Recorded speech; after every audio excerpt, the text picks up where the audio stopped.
네, 자, 이번 주 진도 잘 들으셨죠? 자, 이의신청 배웠고, 소유권 보존 등기 배웠고, 자, 그리고 소유권 이전 등기 배웠습니다. 그 중에 제가 이제 암기 노트에서 꼭 외우셔야 될 거 몇 가지를 적어 놨는데, 일단 소유권 보존 등기. 자, 소유권 보존 등기가요, 우리 암기 노트, 자, 페이지 56페이지 잠깐 펴주세요. 자, 56페이지 보시면 소유권 보존 등기 제가 견본을 하나 넣어놨는데, 등기 목적의 소유권 보존이라고 나오고요. 원래는 접수 일자가 나와야 돼요. 접수가 나와야 되는데, 이 경우는 가처분이 3월 5일날 들어온 거야. 가처분이 3월 5일날. 자, 여기 이제 3월 5일이라고 써야 됩니다. 3월 5일. 예. 이게 들어옴으로써 직권으로 보존 등기가 열리느라고 접수 일자가 없는 거예요. 그죠? 그리고 자, 보존 등기는 등기 원인과 연월을 기록하지 않는다. 그래서 미등기였다가, 자, 우리 박명수라는 사람이 채권자로서 가처분을 건 거죠. 가처분 결정을 법원에서 받아가지고 김병렬이가 자, 소유권 이전 등기를 안 해주니까 지금 소송을 하고 있는 거야. 지금 안 해주고, 그러니까 자, 가처분을 걸라 그러니까 법원에서 가처분 결정을 이날 등기소에 보낸 거예요. 등기관이 가처분 등기를 해주려니까 뭐가 필요해? 보존 등기가 필요하잖아요. 그래서 등기관이 이 보존 등기를 직권으로 김병렬 명의로 열어준 거예요. 3월 5일 날. 그러다 보니까 신청이 들어온 게 없었죠. 그러니까 이 접수일자가 안 들어오는 겁니다. 그리고 보존 등기는 등기 원인도 기재하지 않는다. 이렇게 된 거예요. 그렇죠? 자, 이 부분은 저는 이제 개인적으로 필기하지 마시라 라고 설명해 드리죠. 원래 보존 등기는 등기 원인이 없다. 근데 지금은 가처분 보고 이날 들어온 거구나. 이거는 직권일이구나. 그래서 접수일자도 없구나. 이렇게 해서 직권 보존 등기 견본을 한번 확인해 봤습니다. 자, 그다음. 자, 또 넘겨보시면, 자,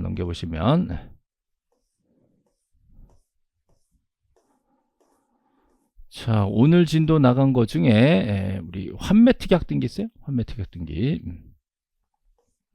환매특약하고, 그 다음에 신탁등기. 요거 좀 볼게요. 신탁등기. 자, 신탁등기를 보시면, 자, 우리 암기노트 페이지, 65페이지. 맞아요. 65페이지.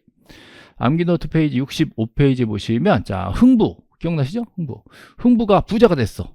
근데 이제 뭔가 이렇게 돈이 생겨가지고 2억으로 매매를 해서 소유권 이전 등기를 받은 거예요. 흥부가 원래 가난하다가 부자가 되노니까 이게 이제 재산 관리를 못 하겠는 거지. 그래서 자, 우리 똘똘한 친구들 둘이 있어. 서재비, 박보은. 두 사람한테 자, 합의로 묶어서 신탁을 맡긴 거야. 그래서 이 똘똘한 두 사람을 뭐라 그러냐? 수탁자라고 부릅니다. 그럼 흥부는 자, 위탁자가 되는 거죠. 위탁자가 수탁자한테 소유권을 이전해버리면서 완전히 넘어가 버리면 불안하니까 3번에다가 이렇게 묶어가지고 신탁을 같이 넣은 거예요. 그래서 소유권 이전과 신탁 등기는 자, 동시에 들어오는 거예요. 동시에 들어오면서 하나의 신청서로 자, 주등기, 하나의 순위번호, 하나의 신청서로 주등기로 들어오게 됩니다. 그럼 이제 수탁자가 여러 명이면 이때는 지분을 쓰지 않고요. 지분이 있더라도 쓰지 않습니다. 합의라는 뜻만 기재하게 돼 있다. 그죠? 그러면서 동시에 자, 뭐를 쓰게 돼 있죠? 신탁 원부가 들어오게 되는 거예요. 신탁 원부. 그죠? 이렇게 해서 위탁자와 수탁자 간의 소유권 이전 등기와 동시에 신탁 등기가 들어오고 하나의 순위 번호로 주등기로 신탁 등기가 들어온다. 그리고 신탁 원부가 기재되게 된다라는 거 꼭 기억하시고요. 지금 여기는 생략했지만 우리 기본서에다가 밑에 주의사항 분달했죠? 부기등기로 3-1 해가지고 주의사항 붙는 거 그것도 꼭 같이 기억을 하셔야 됩니다. 자, 그 다음에 이번에는 환매특약이 있었죠? 자, 우리 원래 박찬욱 씨 소유였는데 봉준호 씨한테 소유권 이전을 하면서 근데 우리 특별히 약속이 하나 있다. 나중에 도로 사올 것이다. 이게 환매특약이죠. 이 환매특약은 반드시 부기등기로 들어오게 돼 있고요. 자, 요 날짜, 요 접수 일자와 접수 번호가 동일하게 처리가 됩니다. 자, 대신에 요 등기 신청서 따로, 요 등기 신청서 따로, 이건 따로따로 작성해서 동시 제출이죠. 동시 제출. 하나의 신청서 그럼 틀립니다. 자, 신청서는 따로 작성해요. 그 대신에 동시에 제출하게 돼 있다. 요거 기억하셔야 됩니다. 이때 환매 특약 등에 꼭 쓰는 거. 자, 매매 대금, 환매 대금과 자, 매매 비용, 계약 비용 이런 것들을 매매 대금, 매매 비용 이렇게 외우세요. 매매 대금, 매매 비용을 반드시 환매 특약 등에는 쓰게 돼 있다라는 것도 기억을 좀 해주세요. 됐습니다. 자, 여기까지 견본은 잠깐 봤고요. 자, 그대로 넘어가셔서 자, 우리 100페이지 잠깐 가볼게요. 100페이지. 자, 그대로 100페이지 가보시면 소유권 보존 등기가 나올 겁니다. 소유권 보존 등기. 여기 한번 채워보죠. 자, 소유권 보존 등기는 집주권 첫 등기 내는 거죠. 그래서 부동산 일부 권리 일부에 대해서는 못한다라고 했어요. 보존 등기는 무조건 부동산 전부 또 권리자 전원이 한꺼번에 열려야지 일부가 들어올 수는 없다. 1인이 가서 내 지분만 보존 등기는 못하는 거죠. 1인이 가서 전원을 명의로 보존 등기 해달라. 이건 되는 겁니다. 그죠? 그다음에 보존 등기 하러 갈 때 내가 소유자다라고 증명을 하는 방법이요. 자, 장, 판, 수, 대장, 장, 판결, 그죠? 수용, 그죠? 특은 뭐예요? 자, 특별자치도지사, 특별자치도지사, 그리고 시장, 또 군수, 또 구청장, 이렇게 되는 거죠. 자, 얘네들이 확인을 해주면, 자, 요거는 건물만 보존등기 할 수가 있다라고 했었죠.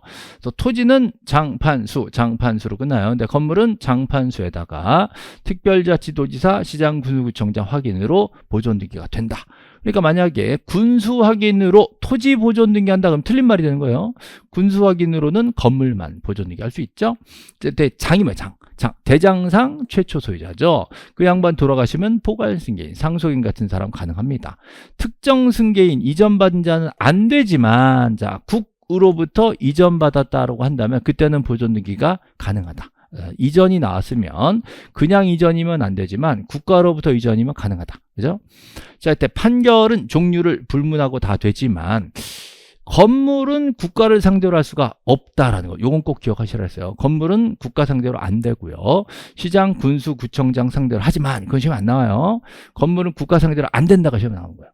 그다음에 수용. 자, 미등기 부동산을 수용했다면 당연히 보존 등기가 가능한 겁니다. 등기된 걸 수용했다 그러면 이전 등기고요. 미등기니까 보존 등기로 시작하는 거죠. 자, 보존 등기 신청할 때, 자, 원인과 일자를 기재하지 않는다. 등기필 정보를 제공할 필요도 없다. 인감증명 안 낸다. 제3자 허가 등락도 필요가 없다. 그죠? 예. 자, 다음 이번에는 공동소유 얘기를 조금만 정리를 해보죠. 자, 공동소유에서는요, 자, 세 가지 공동소유가 있습니다. 공유와 합유고요. 저는 총유는 얘기 잘 안 해요. 공유, 합유, 요거 두 개만 좀 비교를 좀 해주시라 라고 부탁을 드립니다. 자, 공유 지분이 있어요. 자, 합유도 지분이 있어요. 그죠? 있음. 이거, 여기도 있음. 근데 공유는 지분 등기가 나옵니다. 근데 합유는 지분 등기가 안 나온다는 거. 그래서 대신에 지분을 쓰지 않고 합유라는 뜻만 쓰게 돼 있어요.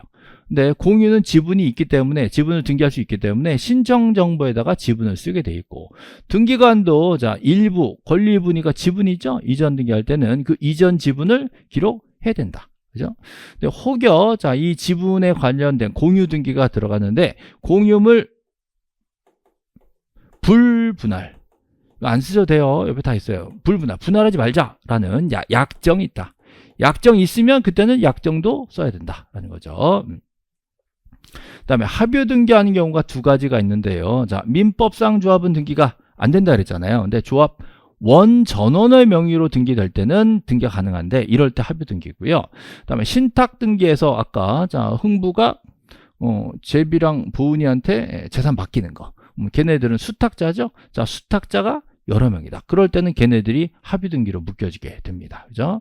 그래서 여기서 제일 중요한 건 합유는 지분이 있지만 등기부에 나오지 않기 때문에 합유 지분을 이전하거나 뭐 가등기하거나 가압류하거나 이런 멘트 나면 다 틀린 말이 되는 거예요. 합유 지분 등기에 대한 어쩌고 나면 다 틀립니다. 공유 지분은 다 등기부에 나올 수 있다라는 거예요. 이렇게 해서 공유, 합유 비교하는 것까지 설명을 드렸습니다. 자, 이번 주 진도는 여기서 마치겠습니다. 수고하셨습니다.